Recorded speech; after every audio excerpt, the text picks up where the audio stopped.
right, Alex? Got some help? Yeah, no, I'm right.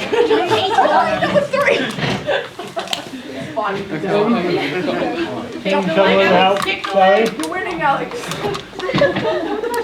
Thanks.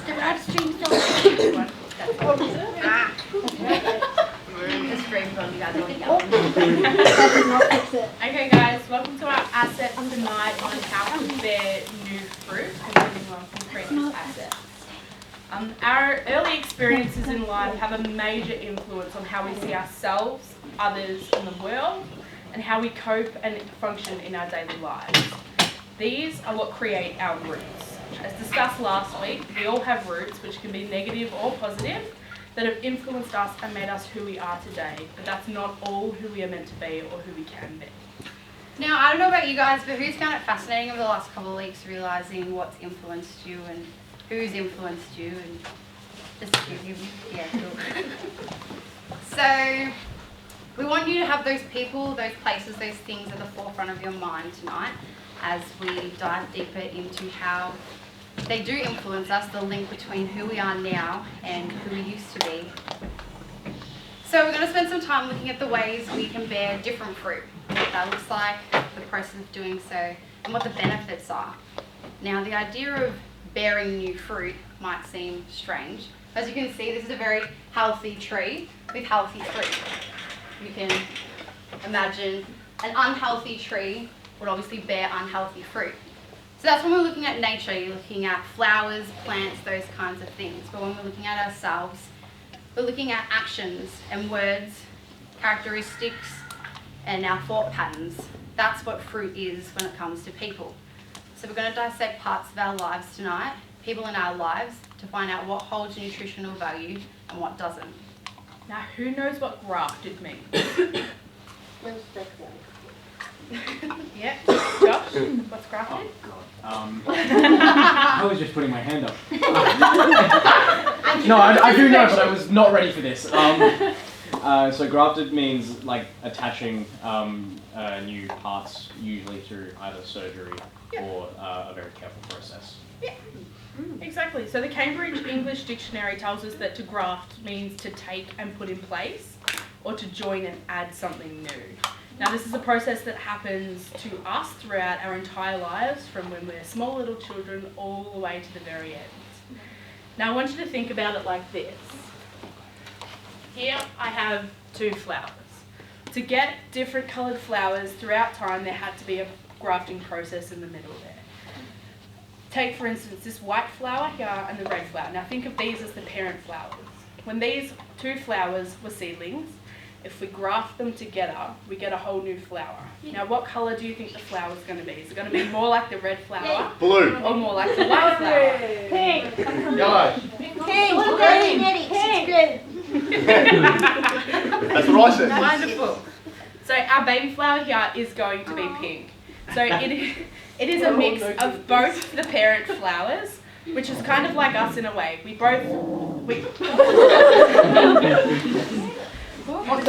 kind of like us in a way, in the way that we get DNA from both of our parents, but we turn out as something completely different, our complete own thing growing up. So I want to tell you a story, but to tell you this story, I need to explain two different words to you and their meaning to me. Now, these two words are father and dad. To me, these are two very different people. My father is the person who gave me the genetics that I have today, but my dad is the person who raised me from birth all the way up until now and made me who I am. Now, with this, one of my roots started to grow with my relationship with my biological father. Now, every time I had to visit him, I didn't want to. What kid would want to leave their family to visit some man? And I used to think to myself, why is it only me that has to go through this? So I used to cry and I scream out for mum to no end. This is where my father introduced me to food and my now unhealthy relationship with it all. Now, how do you stop a small child from crying and screaming? You give them Macca's and ice cream. Cheap and easy fix, eh? What kid doesn't like nugs? So thus,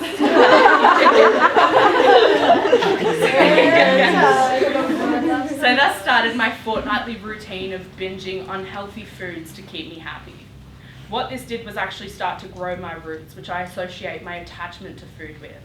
Food is my comfort thing now, which makes it very hard to change the way that I eat, but it can be done. Grafting doesn't just happen. It's a million diets until you find a new lifestyle. And it does take time. It will never just happen overnight. I was conditioned to love food, but I can change that by surrounding myself with the right support system.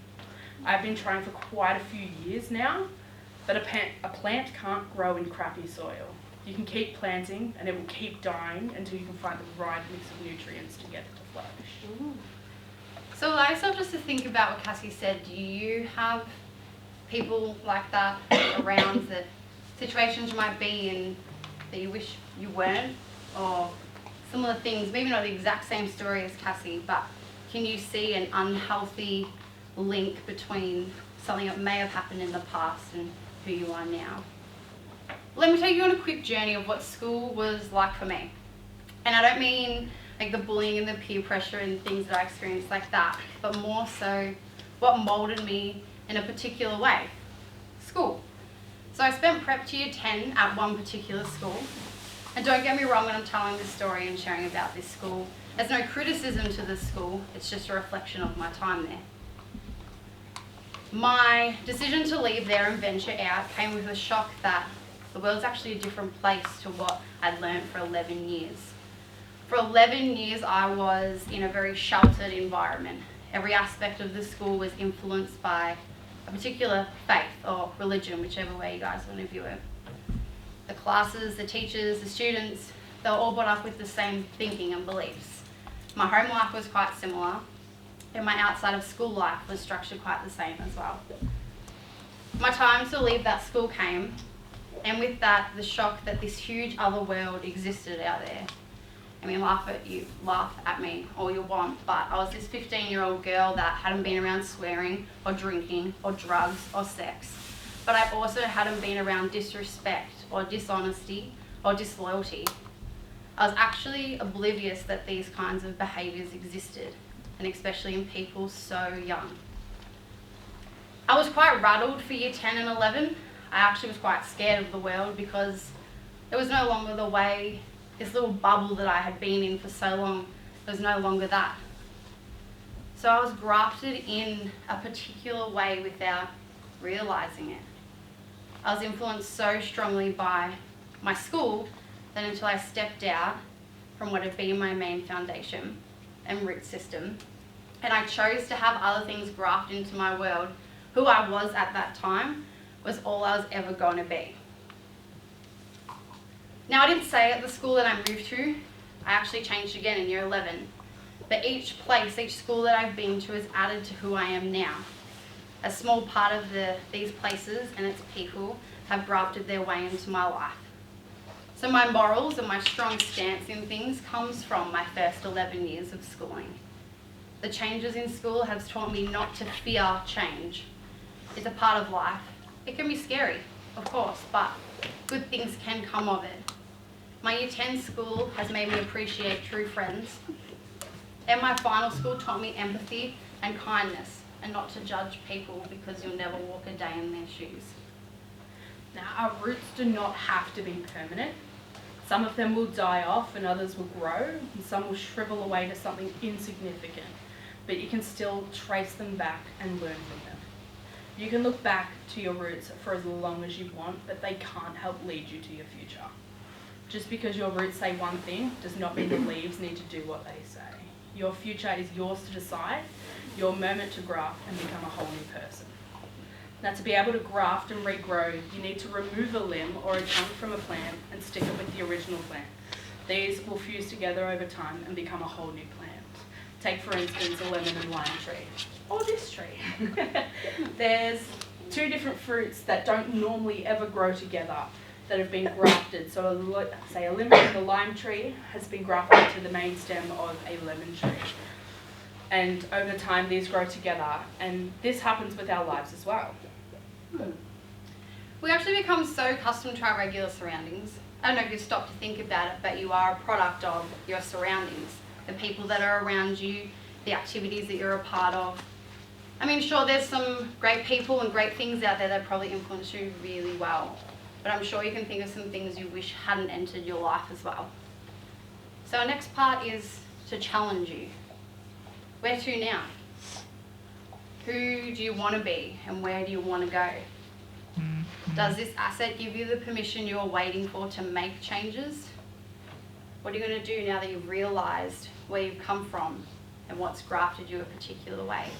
Because you don't have to be the product of your environments. If something no longer serves you, you can get rid of it.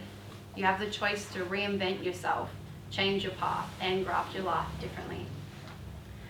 Now, when I was 16, I made the decision to cut my father out of my life for good. And I'd been thinking about this for years, and it was not a decision that I had made lightly at all. This branch of my life had become toxic to me and the people around me and was killing me internally to still have it there. So I went ahead with this decision because I saw an opportunity to become a better person and become more of who I wanted to be. If I removed that part of my life and fulfilled it with my family now, this has created what I am today. For me, this was the best decision that I could have made. This was a journey that I definitely needed to make, and I'm glad that I did it. But because of this, the ripple effect it's created has pushed me closer to my family now, and I would never change that for the world. Cutting off negative roots and parts of a plant allows us more space to grow something new and positive, like I've done. When this is done correctly and slowly, we begin to create a new thing. We can recreate ourselves from a negative root. Now, with this being said, we want to jump into a quick activity. Now, around the sides of the rooms, we have different stations with different juices, as you've all seen, and you all have your cap. In a minute, when we say go, you're going to get up and you're going to graft a new juice flavour. Now, when you're doing this, I really want you to think about it. So you only got to put a little bit in each. We've got to get that juice around to everyone. So if you want to get up, take a minute, have a look at the juices, create your new flavour, and then come sit down when we've got you. Come on, get up. Grab your cup. You have to. I know why. Just go.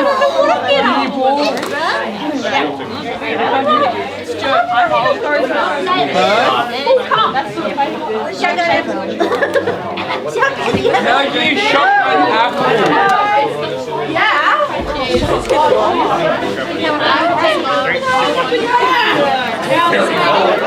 How many cups do you have?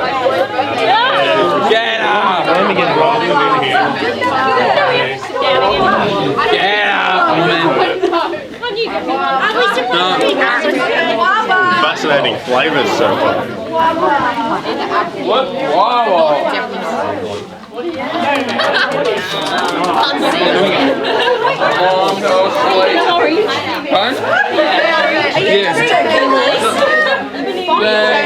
No, you get up.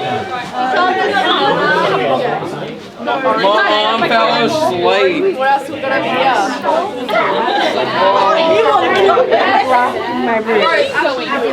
Apple.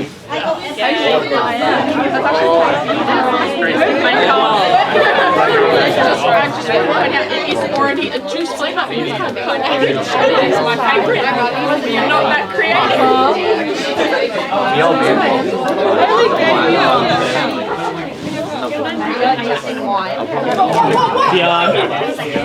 What? It was funny. Get your final juices and take a seat, please. Usually me a party, so don't touch my drink.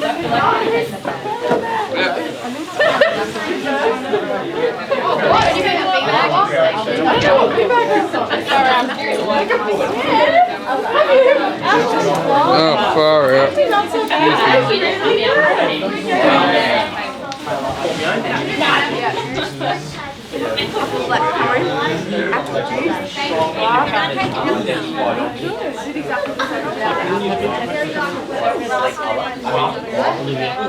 Alright, Guava Station, sit down.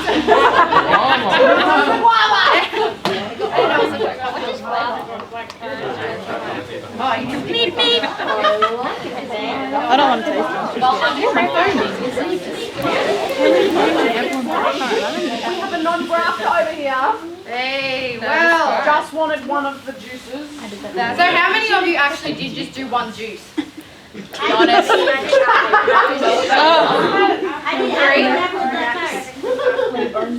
So put your hands up if you only just did one juice. Shame on you. No. So there's a Say few that. people that did one juice. I just want to ask you a quick question and want you to think about it.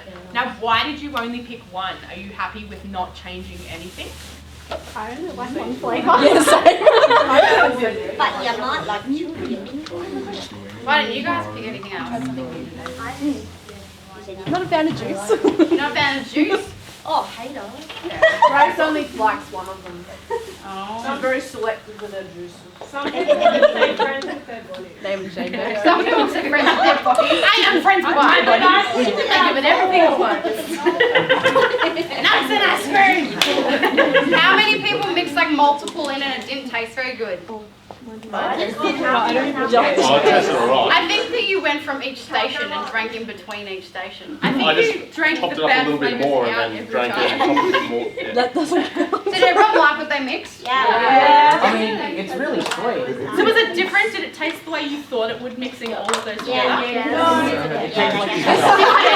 Yes, but One of the juices overpowered the other. So even though I'd grafted, there was still a very strong mix of the other one. that was black Wonderful. So this is the same as grafting in our life. So if you try to add too much at the same time, it's not going to work. You're not going to get all the different flavours. You're just going to get one, like you said, that overpowers everything.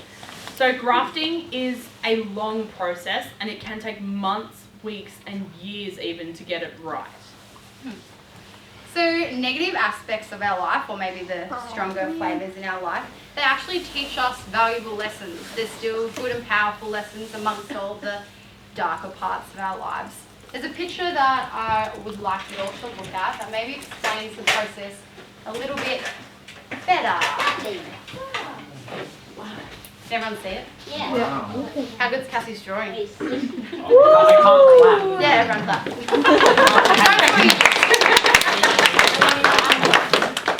As you can see, the original root or the past root is so important in the grafting process. You actually can't graft without it.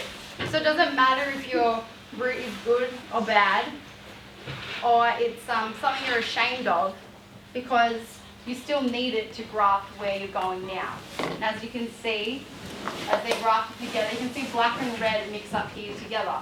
And at a time, Over this time, you can get rid of the old root. And you will still have a successfully growing tree. yeah, beautiful. So with that, grafting is a really high maintenance process. It needs lots of love and lots of attention. So get people around you, have a strong support system, because you'll need that, for them to check in with you. And as Cassie said before, it doesn't happen overnight. In fact, grafting in real plants, it takes between 3 to 8 weeks for a graft to form where that tape is before it can be without the tape. And then it doesn't start bearing fruit until between 1 and 3 years. So grafting in yourself as a person might take just as long. So, sorry, I was going to say just as long, if not longer. yeah. So allow yourself that room. You're not going to wake up next week and you're completely changed. Wonderful. So with all that being said, we want to leave you with some food for thought as you go into your packs tonight. How are you meant to grow if you don't clear the clouds and let the sun shine in? Thank you.